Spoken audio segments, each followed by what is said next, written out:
तो दोस्तों Zydus life science ने अपने क्वार्टर फोर के नंबर को डिस्क्लोज कर दिया है। तो चलिए देखते हैं क्या है क्वार्टर फोर के नंबर। लेकिन उससे पहले बता दूं, कंपनी को से डिविडेंड की भी अनाउंसमेंट की गई इस क्वार्टर में। 11 रुपये के हिसाब से कंपनी आपको डिविडेंड देने जा रही है। चलिए कंपनी के नंबर देख लेते हैं। डाटा बेस के यहाँ पर मिलियंस में दिया गया है, मैं आपको क्रोस में बता रहा हूँ। तो देखिए पिछले क्वार्टर की बात करते हैं तो पिछले क्वार्टर में कंपनी का टोटल रेवेन्यू जो कंपनी ने ऑपरेशन के थ्रू जनरेट किया था 5,269 करोड़ के आसपास।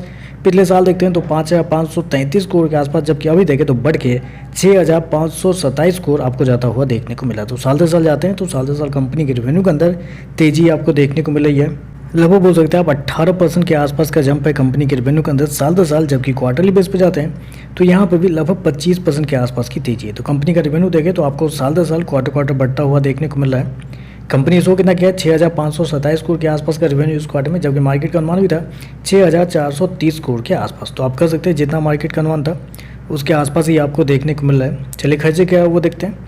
तो देखिए पिछले क्वार्टर में 4,142 करोड़ खर्च किए थे, पिछले साल 4,143 करोड़, जबकि अभी देखें तो कंपनी खर्चे 4,716 करोड़ आपको जाता हुआ देखने को मिल रहा है। तो खर्चे भी देखते हैं तो खर्चे भी आपको कंट्रोल में आपको देखने को मिल रहा है। चलिए कंपनी का प्रॉफिट क्या निकलता है वो देखते हैं। तो देखिए पिछले क्वार्टर में कंपनी 1,023 करोड़ के प्रॉफिट में थी, पिछले साल देखते हैं तो 1,182 करोड़ के आसपास, जबकि अभी देखें तो कंपनी का प्रॉफिट 1,170 करोड़ आपको जाता हुआ देखने को मिला। तो कंपनी का प्रॉफिट देखें तो कंपनी का प्रॉफिट साल दर साल लगभग फ्लैट आपको देखने को मिला, जबकि क्वार्टरली बेस पे तेजी आपको देखने को मिला ही है। लेकिन हालांकि कंपनी का प्रॉफिट नहीं बढ़ने के पीछे के कुछ रीजंस भी है। रीजंस में सबसे पहले तो आप कह सकते हैं कंपनी का एक्सेप्शनल आइटम है, क्योंकि इस क्वार्टर में कंपनी को 219 करोड़ का नुकसान हुआ है एक्सेप्शनल आइटम के थ्रू, जिसकी वजह से कंपनी का जो प्रॉफिट है वो आपको बढ़ता हुआ देखने को नहीं मिल पा रहा है। कंपनी के टैक्सेस भी देखें तो इस क्वार्टर में टैक्स भी आपको थोड़ी ज़्यादा लगते हुए देखने में 423 करोड़ इस क्वार्टर में लगे, पिछले क्वार्टर में मात्र 180 करोड़ के आसपास, जबकि पिछले साल 320 करोड़ के आसपास। तो टैक्स भी देखें तो टैक्स भी आपको ज़्यादा देखने को मिल रहा है। तो इन सारी वजहों से देखें तो कंपनी का प्रॉफिट आपको बढ़ता हुआ देखने को नहीं मिल पा रहा है। कंपनी शो कितना किया है 1,170 करोड़ का प्रॉफिट इस क्वार्टर में, जबकि मार्केट का अनुमान था लगभग 1,350 करोड़ के आसपास। तो मार्केट के अनुमान से तो कमज़ोर है।